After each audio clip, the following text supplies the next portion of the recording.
Welcome everyone to German Tool Reviews. Today we have the Gedore 1578 tool trolley. I've had my eye on one of these for a while and decided to pull the trigger after KC Tool offered a 10% off on all Gedore products for the month of December. I thought that if I don't get it now, then I probably never will. Since I've been doing most of the restoration work upstairs, I needed something smaller than a regular roll-away toolbox that I could use when doing restorations, but then put away somewhere in the corner where it wouldn't take up too much room. When I ordered this, it had to be shipped all the way from Germany to Charleston, South Carolina, and then freighted from there. When it was shipped, it was actually shipped on a 4-foot square pallet with the trolley upside down and the casters in the air. You will see in a bit why it wouldn't be practical to ship this without the casters installed. Therefore, the only real packaging for the trolley is the cardboard box that you see here. And to unbox it, all you literally have to do is take off the box. The particular claim to fame of this model is that you can open all the drawers from either side of the trolley.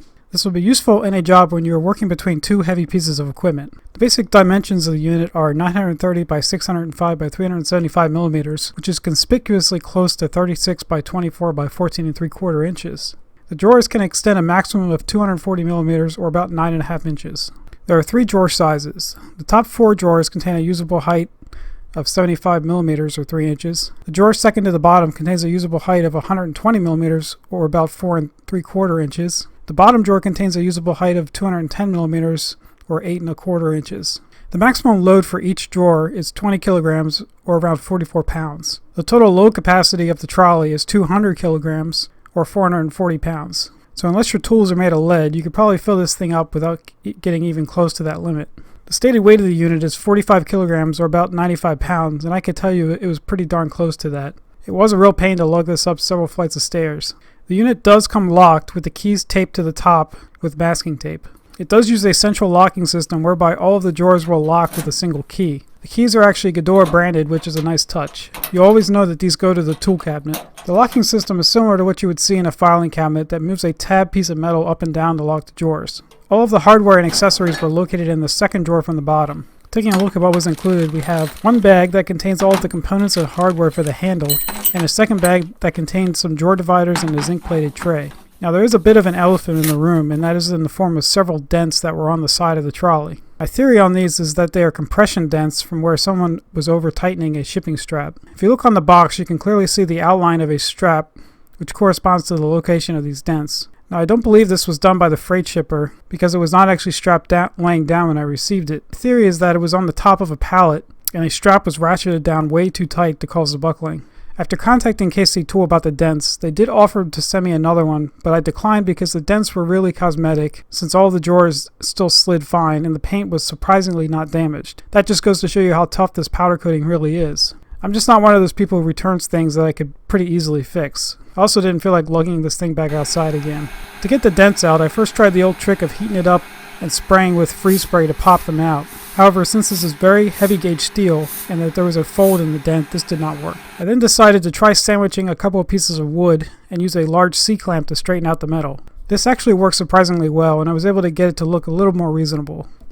You can still see a little bit of a dent there, but not really a big deal to me. I will say that Gedore needs to seriously look into how these are shipped, or at the very least perform an inspection before sending it off with a freight carrier. This probably would not have been an issue if there were foam corners on the box or a proper shipping crate was used. I can confidently say that this is going to happen to others unless the problem is addressed.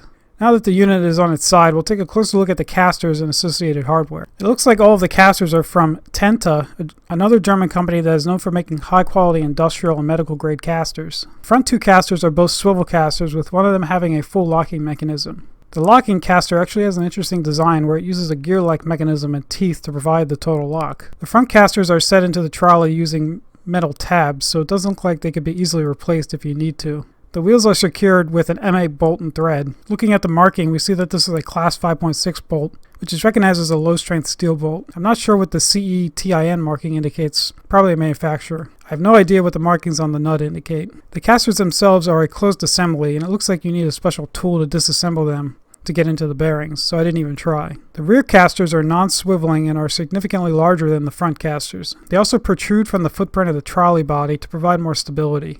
They spin very smoothly with no wobble. Each is held in by a flathead socket cap screw. Some yellow thread locker was applied to prevent the screw from backing out. Yellow colored thread locker is somewhere between a red and a blue thread locker and is used on fasteners that you need to remove only very rarely. After pulling the wheel, we see that there is a long bushing and a washer on the shaft. The bearing assembly contains a linear thrust bearing. The rear wheels were also branded Gedore on the sidewall, which is a nice touch. An interesting design of these back wheels is the trapezoidal chassis that it rests on.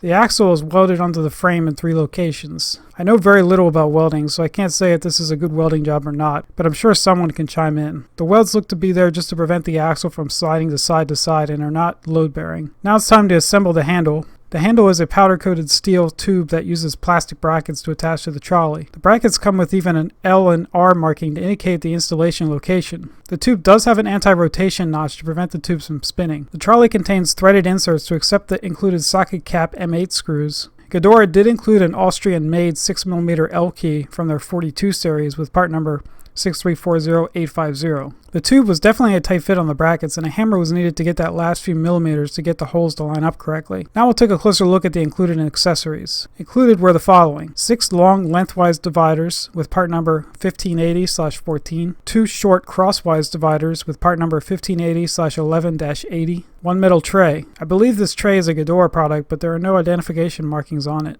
Each of the accessories is made from a zinc-plated steel that was formed from a single piece. It looks like they did a nice job on deburring and removing all the sharp edges. I'm actually quite surprised that more dividers were not included. However, they can be purchased separately and are about $5 for the lengthwise and $2 for the crosswise dividers. The dividers are only applicable to the top 4 drawers, which contain built-in slots for the lengthwise dividers. There are 19 built-in slots on the front and rear of the drawer at 20mm intervals. The crosswise dividers can then be placed between the lengthwise dividers. The 2 crosswise dividers included are 4 slots wide at 80mm. Gedore does offer versions that are 2 and 6 slots wide.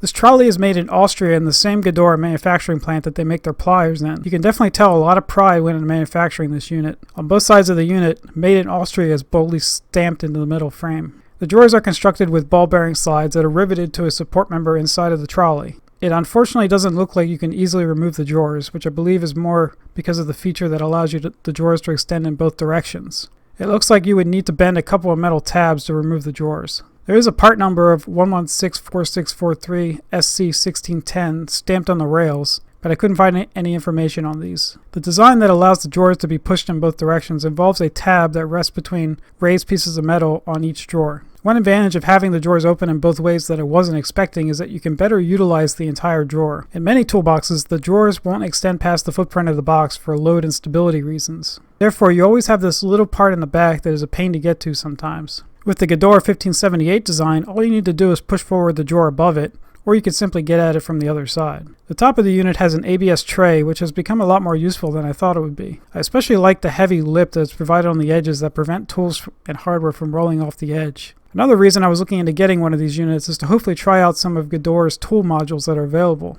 The tool modules come in either a 1/3 or 2/3 form, which indicates the fraction of the space that each module takes up within a drawer. Each drawer in the 1578 can store either 3 1/3 modules or 1 2/3 module and 1 1/3 module. One cool thing is that you can buy the empty modules if you already have some of the tools, or if you want to fill them up as needed. I hope to be getting at least a couple of these modules to review in the near future. Despite getting the unit with a few dents, it is still a pretty awesome mobile tool chest. Maybe if I'm ever rich one day, I could afford to get one of those larger Gedore mobile workbenches. But we're talking about Snap-on money there for those. Well, that wraps up this review of the Gedore 1578 tool trolley. Check out the link in the description below to the full review. And if you like this video, subscribe for more reviews of German brand tools.